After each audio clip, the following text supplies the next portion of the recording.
Hello guys, welcome back. Going to show here how you start to build components on Figma. First, what we're gonna do actually is about follow this video, and we are about to go for build the components. When we ever started to have this kind of moment that we see, and as soon as possible, we are about right here to go to click on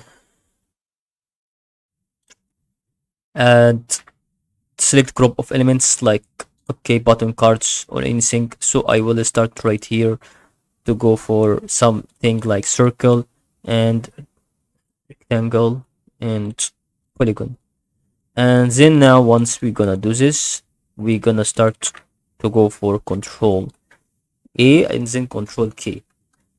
Okay, then as you can see, Control K, we can see right here that we can start to type button or primary compute publish status of selected deleted component. I don't know what's going on, but it's really about to have to use from the assist panel across it and the component and then create component here.